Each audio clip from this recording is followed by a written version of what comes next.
ఆరోగ్యం మహాభాగ్యం. ఆరోగ్యం మహాభాగ్యం. ఆరోగ్యం మహాభాగ్యం అంటే చాలా చాలా కష్టం. ఎందుకంటే ఆరోగ్యం రావాలన్నా కూడా పెట్టి పుట్టిండాల. అవును, మీరు అనుకుంటారు ఆరోగ్యం గురించి మాట్లాడేటప్పుడు ఒక భగవంతుని గురించి కూడా మాట్లాడాల్సి వస్తుంది. అవును, ఎందుకంటే భగవంతుడి స్వరూపంలో మనం ఇమిడిమై ఉన్నాము. కాబట్టి మన కర్మలు మన ఇది దాన్ని బట్టి కూడా ఆరోగ్యం వస్తుంది. అవును, మీరు అనుకుంటారు నేనెంత నాకేం బాగుంది, గట్టి ముట్టుగా ఉన్నాను అంటారు. గట్టిగా ఉన్నాను, బండ మాదిరి ఉన్నాను. నాకు అందువల్ల ఆరోగ్యం నాకు సొంతం అంటారు. No no no no no no ఆరోగ్యం సొంతం ఎప్పుడవుతుంది? ఎప్పుడు కాదు. ప్రజెంట్కి సొంతం, తర్వాత కష్టం. ఒక్క జ్వరం వస్తే ఎన్నో మార్పులు వస్తాయి. జ్వరం ఎందుకు వస్తుంది అంటే చాలా కారణాలు ఉన్నాయి. ఈ కారణాలు చాలా ఉన్నాయి. అందువల్ల మిడిసి పడకురా నాయనా, ఆరోగ్యం నాకే ఉంది అని. ఆరోగ్యం ఎవరి సొత్తు కాదు, భగవంతుడి స్వరూపం అది. ఆరోగ్యం ఒకరు ఇస్తే రాదు, ఒకరు తీసుకుంటే పోయేది కాదు. ఆరోగ్యం గురించి చెప్పాలంటే చాలా ఉంది. ఎందుకంటే మనిషి అన్నవాడు మనసు ఉంటుంది. మనిషికి ఉన్న చాలా చాలా విలువైన సంపద దేవుడు సృష్టించాడు. సంపద అంటే డబ్బునే కాదు, సంపద అంటే ఆ భూమినే కాదు. భగవంతుడు మనుషులుగా పుట్టించి మనకు చాలా న్యాయం చేశాడు. ఈ మనుషుల్లో ఎప్పుడు ఏమవుతుందో చెప్పేది కాదు. అవును, నువ్వు అనుకుంటున్నావు, విర్రవీగుతున్నావు, ఈరోజు నేను బాగున్నాను, ఈరోజు నాకు ఏమీ ప్రాబ్లం లేదు. కానీ అది తప్పు. ప్రాబ్లం ఎవరికి ఉందంటే మనిషికే ప్రాబ్లం ఉండేది. ఒక్క నిమిషంకు ఉండే ఒక ఇది ఇంకో నిమిషానికి పరిస్థితి మారిపోతూ ఉంటుంది. అవును, ఇది నెగిటివ్ అంటారు. నెగిటివ్ పాజిటివ్ అనేది కాదు ఇంపార్టెంట్. నెగిటివ్ అయినా పాజిటివ్ అయినా అనుభవించాల్సింది మనమే. కాబట్టి అనుభవంతో చెప్తున్నాను చూడండి. మనిషి అన్నవాడు ఉన్నంతవరకే.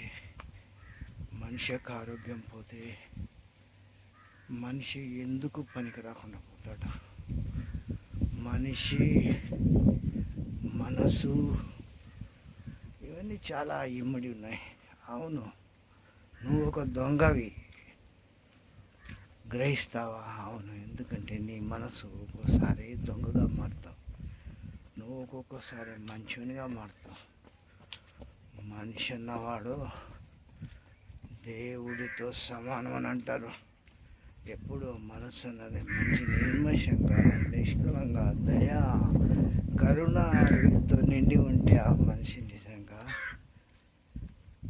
దయామయుడు, కరుణామయుడు. ఆ మనిషి రాక్షసి అయితే రాక్షసుడు అంటారు. మనిషి ఎన్నో విధాలు మారుతుంటాడు, ఉసిరివల్లాగా. ఎందుకంటే అది స్వభావం, అది స్వభావం. దేవుడైన కరుణామయుడు ఆ స్వభావంతో ఇచ్చాడు.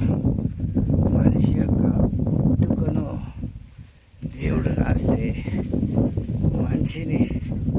కాబట్టి నాకు తెలిసినంత విధంగా భగవంతుడు అన్నీ ఇచ్చాడు మనిషికి. కాకపోతే చెడు ఇచ్చాడు, మంచి ఇచ్చాడు, వాతావరణం అనుకూల పరిస్థితులు ఇచ్చాడు, వాతావరణం అనాకూల పరిస్థితులు ఇచ్చాడు. వాతావరణాన్ని బట్టి పోలే. కానీ వాతావరణం అనేది మనిషికి తునాతునుకులు మనిషి జీవితాన్ని తునాతునుకులు చేస్తుంది. ఒక సైక్లోన్ కానీ, ఒక అర్త్‌క్వేక్ కానీ, ఒక ఒక అగ్ని మంటలు, లావా, ఒక మనిషి యూనివర్స్ అనేది కొంచెం తల్లకిందలైతే మనం ఎక్కడుంటామో అనేది గ్రహించండి. అవునండి, ఈరోజు నువ్వు ఆరోగ్యంగా ఉన్నావు, రేపు ఏమవుతుందో ఎవరికి తెలుసు. కాబట్టి ఈరోజు వరకు ఆలోచించండి, ఇప్పుడు బతికినంత వరకు ఆలోచించండి, ఆరోగ్యంగా ఉన్నంత వరకు ఆలోచించండి. అదేవిధంగా మనిషి అనేవాడికి మనసు ఉంది. ఆ మనసుకు ఎన్నో ఉన్నాయి. ఆ భగవంతుడు మనిషిని ఊరికే సృష్టించలే, కొన్ని సమస్యలతో సృష్టించాడు. నువ్వు ఇది చేస్తే నీకు ఇది వస్తుంది, నువ్వు ఇది చేయకపోతే నీకు ఇది రాదు, నువ్వు ఇది తింటే నీకు ఇది బాగుంటుంది, నువ్వు ఇది తినకపోతే ఉంటుంది. మనసు ఒక రకంగా చెప్తుంది, మనసు ఇంకో రకంగా చెప్తుంది. మనసు మనిషి కొట్టుమిడుతూ కోరికలు, బుద్ధి చాలా ఉన్నాయండి, చాలా ఉన్నాయి. చెప్పుకుంటూ పోతే అసలు పేజీ ఎండ్ లేదు. అసలు బుక్ అంతం కాదు, ఈ రాసే బుక్ అంతం కాదు. కాబట్టి మీరు ఈ విధంగా అవును నా టోన్ బాగుండదండి, మరి ఏం చేస్తాం, అనుభవించాల్సిందే, తప్పదు. మరి చూస్తారో చూడరో అది మీ విశిక్షణ కదా. ఎందుకంటే మనిషి అన్నవాడు, దేవుడు అన్నవాడు గొప్పోడము.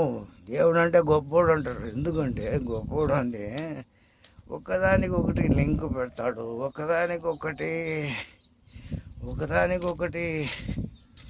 చాలా లింకులు పెడతాడు దేవుడు. ఆ లింకుల్లో మనం ఎక్కడ కొట్టుకుపోతామో, ఏం చేస్తామో మనకే తెలీదు. ఈ దేవుడు మనల్ని ప్రేమిస్తాడు అంటారు కొంతమంది, లేదు ద్వేషిస్తాడు అని కొంతమంది అంటారు. అవునండి, దేవుడు ద్వేషిస్తాడో ప్రేమిస్తాడో తెలియదు, కానీ అనానుకూల పరిస్థితి వచ్చినప్పుడు దేవుడు నిజంగానే ద్వేషిస్తాడు. అనుకూలమైన పరిస్థితి వచ్చినప్పుడు నిజంగానే దేవుడు. కాబట్టి దేవుడి గురించి మనకు తెలియదండి, దేవుడి గురించి ఎక్కువ మాట్లాడకూడదు. ఎందుకంటే ఉన్నదాని గురించి మాట్లాడాలి, చూడదాని గురించి మనం ఎందుకు చెప్తాం చెప్పండి. దేవుని ఎవరు చూడలేడు, ఎవరు చూశారండి. కాబట్టి దేవుడిచ్చింది గుర్తుపెట్టుకో, దాని ప్రకారంగా నడుచుకో. దేవుడిచ్చింది అంటే ఏమి? దైవశక్తి ఏమిచ్చాడు? నీవు నీ మనసు, నువ్వు చేసే పనులు, నీ శరీరానికి చేసే పనులు, ఇవన్నీ నేను చెప్తున్నది. ఇవన్నీ ఏమంటే నీ శరీరానికి చేసే పనులు మాత్రం చెప్తున్నాను, ఇంకా వేరే కాదు. కాబట్టి నీ శరీరము, నీ మనసు, నువ్వు అనుకునే బుద్ధి, నువ్వు ఇది చేసేది బట్టి నీ ఆరోగ్యం కూడా తయారవుతుంది. కాబట్టి మీకంతా మేలు జరగాలని ఆశిస్తూ ఇంతటితో ఈ వీడియో పూర్తి చేస్తున్నాను. దయచేసి నా తప్పులుంటే మన్నించండి ఏదైనా. ఎందుకంటే మనం ఏం చెప్పినా ఒక అర్థం ఉంటుంది, మనం ఏం చేసినా ఒక నియంత ఉంటుంది. భగవద్గీతను మర్చిపోవద్దండి. భగవద్గీత మన యొక్క బతికేదానికి దారి, భగవద్గీత. కాబట్టి భగవద్గీతను ఎప్పుడు మరవకండి. Thank you very much. Thank you.